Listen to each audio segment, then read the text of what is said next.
J'ai ouvert les yeux sur un rideau de ténèbres. J'étais seul, et pour le peu que je pouvais en voir, je n'étais pas chez moi. La pièce n'était pas plus grande que mon premier studio d'étudiant, et ses murs de pierre brute n'étaient percés que d'une seule fenêtre, ou plutôt devrais-je dire un soupirail. Ah, ma tête! Je me souviens maintenant. Ce sont ces grandes brutes commandées par le frère Nicodème qui m'ont assommé dans la cuisine. Où est-ce qu'ils m'ont traîné? Bon sang, et où sont passés mes vêtements? On a profité de mon inconscience pour me retirer pantalon, basket et chemise, et me passer une robe de moine. Les religieux ne sont plus ce qu'ils étaient. Je me suis arraché au lit de camp sur lequel mes agresseurs m'avaient allongé, et j'ai examiné ma prison, plongée dans une semi-pénombre. Du soupirail filtrait la lumière pâle d'un matin blafard. L'ouverture était trop haute pour que je puisse l'atteindre, et quand bien même elle n'était pas suffisamment large pour que je m'y faufile. Je me trouvais dans un genre de cave aménagée en cellules, et l'unique porte en bois barré de fer et de lourdes chaînes laissait entendre qu'il était inutile d'essayer de l'ouvrir. Par acquis de conscience, j'ai tout de même fait jouer la poignée, mais la serrure était bien verrouillée. Impossible de fuir. J'étais prisonnier. Le réfectoire des novices où jadis les jeunes moines se retrouvaient pour le dîner. Cette pièce n'est plus J'en étais sûr. Les imbéciles, ils m'avaient ramené au couvent des franciscains. J'allais tambouriner contre la porte et hurler au secours. À coup sûr, les touristes m'entendraient et préviendraient la police. J'ai levé le poing, prêt à frapper le battant de toutes mes forces, mais celles-ci m'ont soudain abandonné. Comme vidé de toute énergie, j'ai laissé mon bras retomber lourdement contre ma hanche.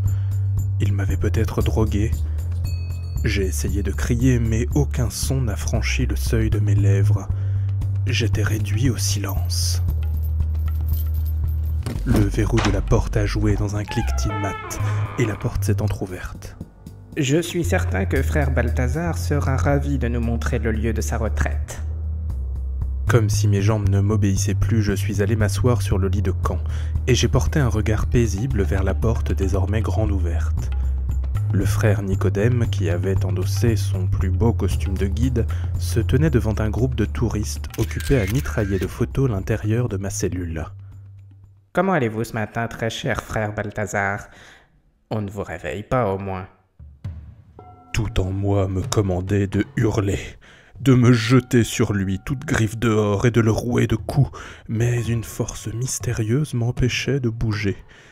Mieux, elle me forçait à sourire, de ce sourire béat et niais qu'ont parfois les illuminés et les mystiques. Mon esprit avait rassemblé son plus beau chapelet d'injures, mais ma bouche n'en a fait qu'à sa tête. J'ai dit « Bonjour, frère Nicodème. Quel beau matin, n'est-ce pas? La gloire de Dieu est sur nous pour les siècles des siècles. » Comme vous pouvez le constater, frère Balthazar a choisi un isolement complet pour mieux purger ses péchés, qui, faut-il le préciser, sont extrêmement peu nombreux. Un touriste a levé le doigt. Excusez-moi, petite question. Pourquoi son visage est couvert de bleu? Ce sale menteur de Nicodème a laissé échapper un petit rire. Voilà ce que c'est de combattre ses démons intérieurs. Nous allons laisser le frère Balthazar à ses prières et poursuivre la visite. Rendez-vous au réfectoire, mon ami. La porte s'est refermée dans un claquement sinistre, sans que j'aie pu protester. Par quel miracle avait-il pu me... Le livre évidemment. Par pure formalité, j'ai balayé la cellule du regard à la recherche de mon fantôme de papier, mais peine perdue. Les moines s'étaient bien entendu déjà emparés du gobbledygook.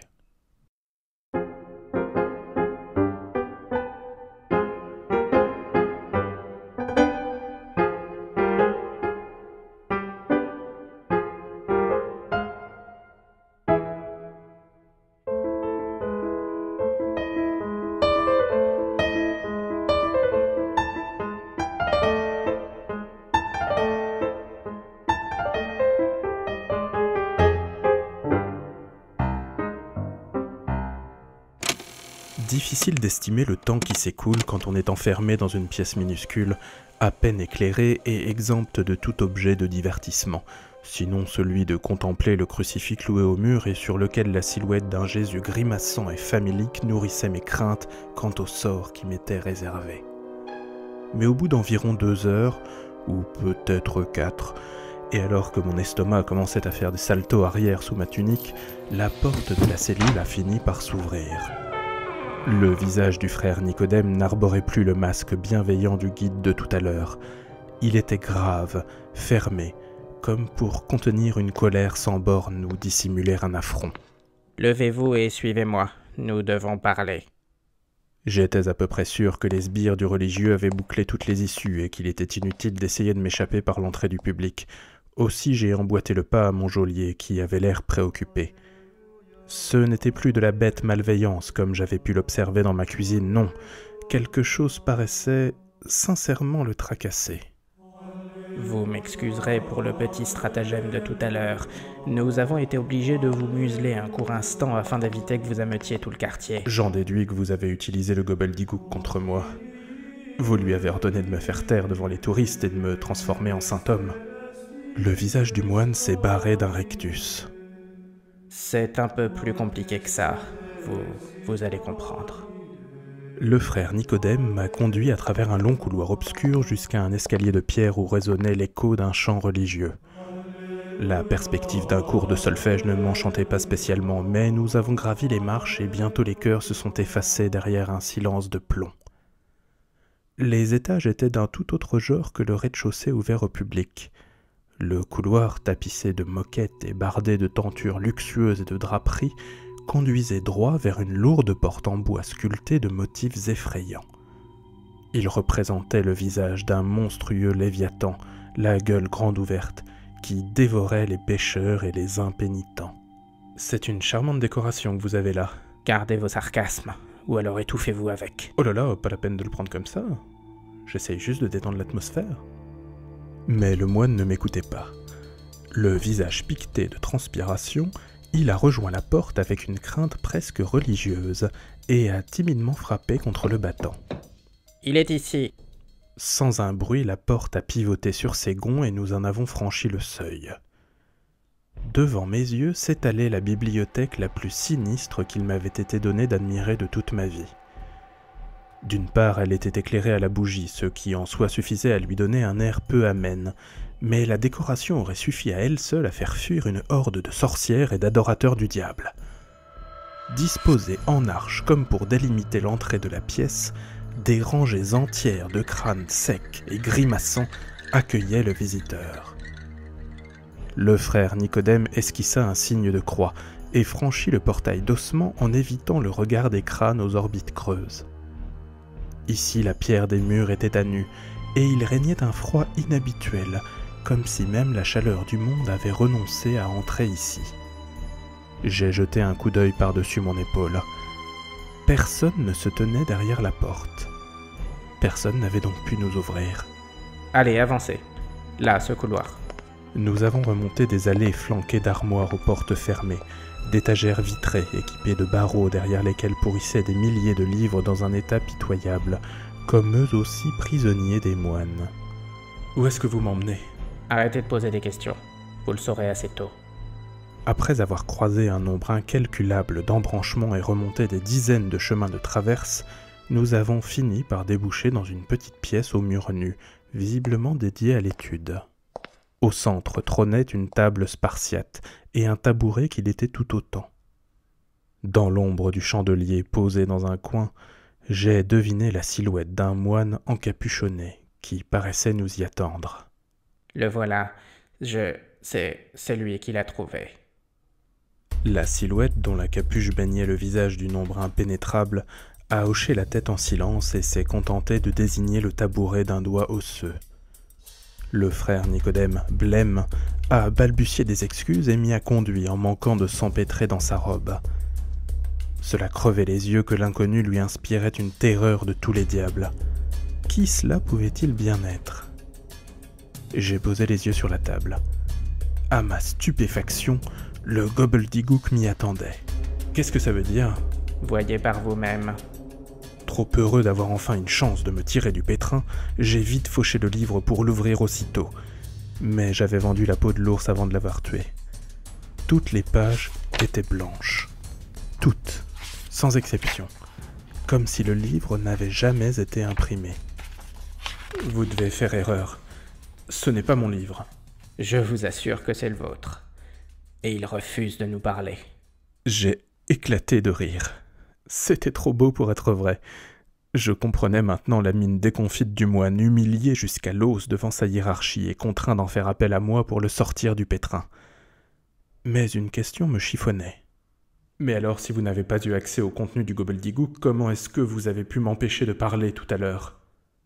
Le frère Nicodème a soupiré. J'imagine qu'il est inutile de vous le cacher plus longtemps. Le moine a cherché l'assentiment de son silencieux maître. Ce dernier ayant encore une fois hoché la tête, Nicodème a écarté une tenture révélant une porte jusqu'alors invisible. La nouvelle pièce paraissait sortir d'un autre film. Immense, baignée d'une vive lumière, les murs lisses et blancs, encombrés d'appareils de mesure. Elle contenait en tout et pour tout une seule bibliothèque posée en son centre, comme mise en quarantaine. Gobbledygook sous le bras, je me suis approché du meuble. Celui-ci s'est alors mis à trembler sur ses pieds, comme pris de hoquet. Arrêtez-vous ici avant que ça dégénère. Le frère Nicodème est allé ouvrir seul les portes équipées d'épais barreaux de la bibliothèque. À l'intérieur, des dizaines de livres aux reliures différentes avaient été enchaînés, comme pour éviter qu'ils ne s'échappent. J'entendais d'ici leurs pages bruisser, leurs couvertures craquer, leurs reliures frissonner. Ces livres aussi étaient vivants, comme le Gobbledygook. Si vous approchez votre exemplaire d'un peu trop près, cela risque d'échapper à tout contrôle. Ils sont attirés par votre livre, comme des aimants. C'est comme cela que nous avons confirmé la présence du Gobbledygook chez vous. J'avais emporté l'un d'eux dans ma sacoche d'électricien. Si mon exemplaire réagissait, cela signifiait que l'original n'était pas loin. Comment ça, l'original ? Vous voulez dire que... Tous ces livres sont des Gobbledygook, mais ils sont incomplets. Des transcriptions partielles, récupérées au fil des siècles par des occultistes, des voyageurs ou des aventuriers, et rassemblées ici par les moines de l'ordre. De simples extraits, quelquefois juste une poignée de lignes ou quelques vers, mais leur pouvoir est suffisamment grand pour accomplir des miracles, pour peu qu'on sache s'en servir. Quel genre de miracle ? Le frère Nicodème s'est raclé la gorge. Eh bien, alors, celui-là fait très bien la cuisine, notamment la paella. D'ailleurs, il ne sait faire que de la paella, mais de l'avis de tous les autres frères, elle est vraiment très bonne. Celui-là fait pousser des fleurs, cet autre-ci fait naître des araignées par centaines entre ses pages. Ce n'est pas très utile. Non, pas vraiment. Mais celui-là est capable de faire taire n'importe qui et de l'empêcher de s'enfuir. Ça, c'est utile. Mais c'est insuffisant. Pour profiter de toute la puissance du Gobbledygook, nous avons besoin de l'exemplaire original, le seul et l'unique, qui avait été dérobé au monastère il y a plusieurs dizaines d'années. Après qu'Ambroise Langelin l'ait lui-même volé à la bibliothèque. Il l'a sauvé, vous voulez dire. Il croupissait sur cette étagère, oublié de tous. Quelle humiliation pour un ouvrage aussi puissant. Le frère Langelin l'avait cherché pendant presque un demi-siècle. Il s'agissait de l'œuvre de toute une vie, et il en a pris bien soin, jusqu'à ce qu'il nous soit de nouveau dérobé, et que le frère Langelin en ait le cœur brisé. Il en est mort ? Au même instant, une porte a claqué dans notre dos. L'étrange silhouette silencieuse et masquée venait de quitter la salle d'études pour disparaître dans les couloirs de la bibliothèque. La mâchoire du frère Nicodème s'est mise à trembler. Non, il n'est pas mort. En fait, il n'est jamais mort. Vous voulez dire que... Non, vous plaisantez. C'était lui, là, dans la pièce ? Mais il doit avoir au moins 200 ans. Le moine a acquiescé. Le frère Langelin a trouvé l'immortalité entre les pages du Gobbledygook. Mais il y a perdu autre chose. Allons, assez bavardé. Retournons à côté. Nous avons abandonné les enfants du Gobbledygook à leur sort pour retourner dans la salle d'études désormais vide. Le frère Nicodème a désigné mon livre d'une main tremblante. Faites-le parler. Réveillez-le. Sinon le frère Langelin vous fera subir un sort pire que l'enfer, je peux vous l'assurer. D'accord, mais s'il ne veut pas se réveiller... Que Dieu ou quoi que ce soit d'autre ait pitié de votre âme dans ce cas. J'ai ouvert le gobbledygook sous l'étroite surveillance d'un frère Nicodème anxieux. Rien. Toujours ces fichues pages blanches. Pourtant une idée folle m'a traversé l'esprit. Je vois quelque chose. Vraiment ? Mon geôlier s'est rué sur moi pour examiner le livre, mais la page était toujours désespérément vierge. Ça vient de disparaître. Vous plaisantez ? Non, je ne rigole pas. Reculez pour voir ? À nouveau, j'ai plissé les yeux comme pour lire quelque chose d'indéchiffrable, et au bout d'un instant, j'ai recommencé à feindre l'enthousiasme. Ah, bah voilà, ça revient. C'est vrai ? Faites voir. Ah ben non, c'est reparti. Reculez pour voir ? Et voilà, ça revient. Je crois qu'il n'a pas envie d'être lu par quelqu'un d'autre que moi. Je n'en crois pas un mot. Et pourtant... Ah voilà, ça dit « juste entre toi et moi ». Faites voir. Et voilà, ça a disparu. Dubitatif, le frère Nicodème a froncé les sourcils. Je veux bien vous donner une chance. Une seule. Et je vous préviens, le frère Langelin sera très mécontent si vous vous moquez de lui. Très, très mécontent. Et personne n'a envie de le croiser quand il est mécontent. J'ai promis à mon ravisseur de faire tout ce qui était en mon pouvoir pour ramener le livre à son état originel. Puis je me suis assis à la table de travail et j'ai posé le livre devant moi. Le frère Nicodème, réticent à l'idée de me laisser seul, a toutefois fini par ouvrir la porte et non sans me jeter un dernier regard désapprobateur, m'a enfin laissé en tête-à-tête avec le gobbledygook. « Plutôt pas mal joué », a dit le gobbledygook sur sa 4e page. « C'était très astucieux. Tu comptais jouer le livre de chevet de l'homme invisible jusqu'à la fin des temps ?» Sur la 4e page, un nouveau message. « De toute façon, je déteste les moines. Commençons par briser ces chaînes qui te retiennent ici. J'ai besoin d'un complice pour me tirer de ce bourbier. » J'ai feuilleté le livre. Tout son contenu bizarre, tordu et extraordinaire venait de réapparaître comme par magie. En même temps, il faut dire que c'en était un peu. À la page 54, une contamination. Ni l'administration, ni les gardiens, ni même le chef du pénitencier ne l'avaient vu venir. Le mystérieux culte avait comme surgi du néant, et sa pratique s'était rapidement répandue parmi les prisonniers, qui depuis des mois passaient leur nuit à prier des dieux obscurs dont il ne fallait prononcer le nom qu'à mi-voix. Ces dieux étaient nés de la solitude et du confinement, et ils étaient les enfants de la violence et du ressentiment. Cette nuit-là, quand le personnel fut finalement débordé par la révolte et que le sol et les murs se couvrirent d'un rouge sale et poisseux, on entendit gronder une voix dans les entrailles de la terre. Elle disait « Je reviens. » Et elle disait aussi « Je ne suis jamais parti. » Les portes s'ouvrirent, et la prison fut bientôt vide à l'exception des corps. Quelque chose était né ce soir, qui ne mourrait jamais. Et ces enfants feraient tout pour la répandre parmi nous, comme un virus. Arrivé à la fin du paragraphe, j'ai senti mes jambes se dégourdir, mes épaules se dénouer et ma tête se libérer d'un poids. Sans toutefois pouvoir le tester, il me semblait pouvoir à nouveau utiliser mes immenses aptitudes à fuir à toutes jambes. Et je suis écrivain, la fuite, ça me connaît. Poursuivons, a dit le gobbledygook sur sa 4e page. Nous avons du pain sur la planche. À la page 738, une histoire un peu plus longue. Un nouveau supermarché a ouvert dans votre rue. Sur sa façade, une enseigne, imprimée en lettres capitales soulignées au néon. Ici, on trouve tout, et encore plus. Ouvert jour et nuit, 24 heures sur 24 et 7 jours sur 7.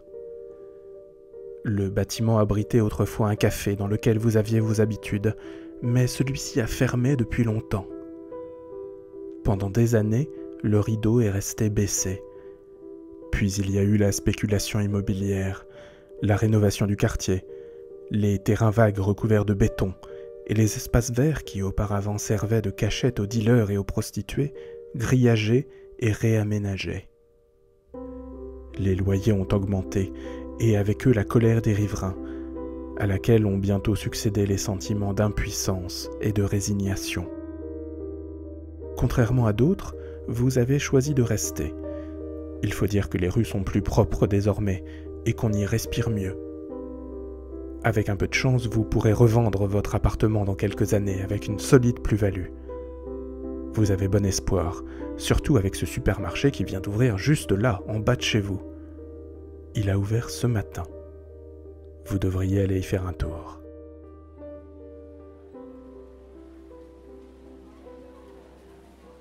Dans votre souvenir, le café était beaucoup plus petit.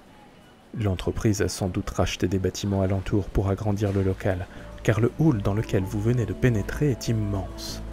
Les caisses, proprement alignées, les portails magnétiques, les écrans publicitaires qui diffusent en boucle des messages alléchants, les haut-parleurs desquels filtre une musique joyeuse et entraînante, et la promesse des rayons qui s'enfoncent loin derrière, pour ainsi dire jusqu'à l'horizon. Tout vous commande d'entrer. Et n'oubliez pas de prendre un panier, vous risquez d'en avoir besoin.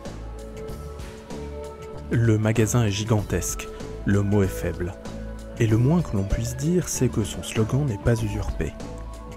Plus vous marchez, plus vous découvrez de nouvelles salles au rayonnage gavé de produits en tout genre, des plus prosaïques aux plus rares. Regardez, une allée tout entière est consacrée au yaourt nature, et uniquement au yaourt nature. C'est une pure folie, le symbole d'une croissance folle et effrénée, et pourtant vous trouvez de la beauté dans ce labyrinthe. Le vertige vous gagne, les proportions vous font tourner la tête, et les messages publicitaires qui vous matraquent les oreilles font grandir en vous un sentiment de manque, d'incomplétude. Gagné par l'ivresse, vous remplissez votre panier de choses dont vous n'auriez jamais pensé avoir besoin. Le magasin est si grand qu'il y a même des caisses intermédiaires à l'intérieur, de petits comptoirs, derrière lesquels des employés aux yeux déjà rougis attendent patiemment le chaland. Vous vous surprenez à désirer des choses folles. S'il y a tout, vraiment tout, alors pourquoi ne pas en profiter ? Vous abordez un vendeur à son comptoir, et vous lui demandez cette marque de biscuits dont votre mère vous gavait étant enfant et que vous n'avez jamais réussi à retrouver. Le vendeur acquiesce avec un grand sourire, désigne une allée derrière vous que vous n'aviez même pas vue, pensant qu'il s'y trouvait un mur. Les nouveaux rayons s'étendent à perte de vue, et vous vous y enfoncez avec la joie d'un bébé qui trempe son doigt dans le pot de confiture. Vous trouvez les biscuits de votre enfance, et bien plus encore. Tout est là. Tout y est. Il vous suffit de penser à quelque chose et aussitôt les rayons apparaissent comme par magie, comme si le magasin grandissait à mesure que vous formulez des désirs supplémentaires. Vous croisez des clients hagards comme vous, qui semblent chercher leur chemin. Où se trouve la sortie déjà ? Il semblerait que vous vous soyez perdu, tête en l'air que vous êtes. Confus, vous demandez à l'un des vendeurs où se trouve la sortie. L'homme vous répond d'une voix lasse. La sortie ? J'imagine qu'il doit y avoir un rayon pour cela. Vous devriez regarder sur le plan. L'homme désigne un panneau à 2 pas d'ici. Vous approchez, tentez de lire ce qui est écrit, puis vous plissez les yeux. Comment une telle chose peut-elle être possible ? Au centre du plan, il y a un point rouge. Tout autour, un titanesque labyrinthe de salles, de halls et de rayons qui ne fait que grandir, et le point rouge de rapetisser à mesure que les salles s'ajoutent les unes aux autres, complexifiant le plan de seconde en seconde, le transformant en un inextricable dédale dont personne ne peut sortir. Sous le point rouge, presque invisible désormais, on peut encore déchiffrer la phrase suivante. Vous êtes ici. Mais bientôt celle-ci disparaît, elle aussi. Dans un fracas formidable, l'un des murs de la pièce s'est littéralement fendu en deux. Un passage suffisamment large pour m'y glisser déchirait désormais la pierre et donnait sur l'extérieur. J'ai fermé le livre et je me suis précipité vers la brèche. Seul problème est de taille, la bibliothèque était située au 4e étage du bâtiment.